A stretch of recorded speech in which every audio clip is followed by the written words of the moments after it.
ইন্নাল্লাযীনা কাফারু সাওয়াউন আলাইহিম আনযারতাহুম আম লাম তুনযিরহুম লা ইউমিনুন।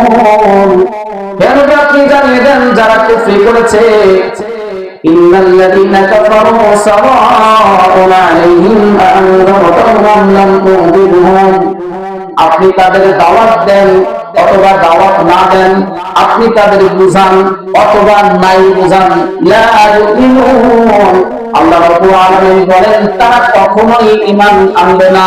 কেন? খতামাল্লাহু আলা কুলুবিহিম ওয়া আলা সামঈহিম ওয়া আলা আবসারিহিম গিশাওয়াতুন ওয়া লাহুম আযাবুন আযীম। আল্লাহ তাআলা এখানে স্পষ্টভাবে জানিয়ে দিয়েছেন খতামাল্লাহু আলা কুলুবিহিম, প্রত্যেকটা মানুষের কলব নামক হৃদয় নামক যন্ত্র আছে, এই হৃদয়ের মধ্যে তাদের মোহর দেওয়া হয়েছে। ফাযাদাহুমুল্লাহু মারাদা, এই মোহরটা আরো বৃদ্ধি পাচ্ছে। শুধু মোহর মারে নাই, শুধু রোগ ব্যাধি না, এই রোগ ব্যাধিটাকে আরো বৃদ্ধি করে দেওয়া হচ্ছে তাদের ঈমান না থাকার কারণে।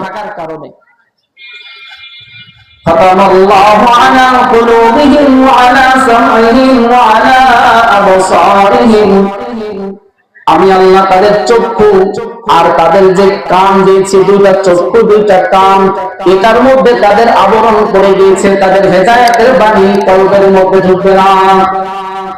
তাদের কলবের মধ্যে এমন প্রক্রিয়ায় রোগ ব্যাধি সৃষ্টি হয়েছে যে তাদেরকে আপনি বুঝান না বুঝান তারা বুঝবে না। কেন? কারণ তাদের চোখের মধ্যে পর্দা, কানের মধ্যে পর্দা। গিশাওয়া, আব্দুল্লাহ ইবনে আব্বাস রাদিয়াল্লাহু আনহু বলেন, গিশাওয়াতুন শব্দের শাব্দিক অর্থ হচ্ছে আবরণ, পর্দা পড়ে গেছে। কোন জায়গায় যদি পর্দা পড়ে যায় সেই জায়গায় শব্দ কমে যায়। ওই মানুষগুলো কারা?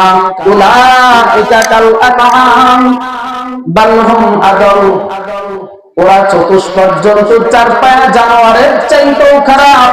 উলাইকা হুমুল গাফিলুন, আর তারা হচ্ছে গাফিল। গাফিল গাফিল, তারা কখনোই আল্লাহর দিকে ফিরে আসবে না।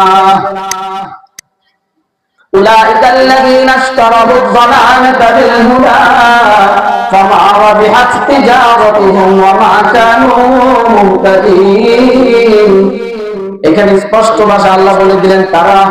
সূরা বাকারা 16 নম্বর আয়াতের মধ্যে বলছেন উলাইকা আল্লাযীনা ইশতারাবুদ দালালাতা বিল হুদা, আর তারা ক্রয় করে নিয়েছে। কেমন ক্রয়? হেদায়েতের পরিবর্তে তারা পথভ্রষ্টতাকে ক্রয় করে নিয়েছে।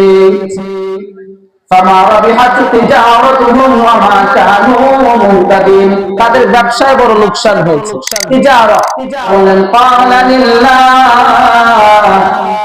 এক নাম্বার, তোমরা আল্লাহর জন্য কল্যাণ কামনা করবে। দুই নাম্বার, তোমরা তার কিতাব আল কোরআনের উপরে কল্যাণ কামনা করবে। আল্লাহর নবী বলেন মুসলমানদের যারা ইমাম তাদের জন্য কল্যাণ কামনা করবে। 4 নাম্বার হচ্ছে সমগ্র মানব জাতির জন্য কল্যাণ কামনা করবে। একটু প্যাচ লাগা কথা, তাই না?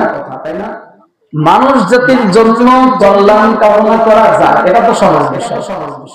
আল্লাহর কাছে কল্যাণ কামনা দোয়া করলাম, কিন্তু আল্লাহর জন্য কল্যাণ কামনা করব কিভাবে?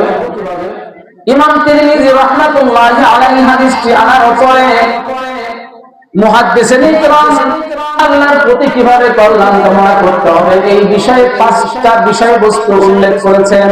কয়টা?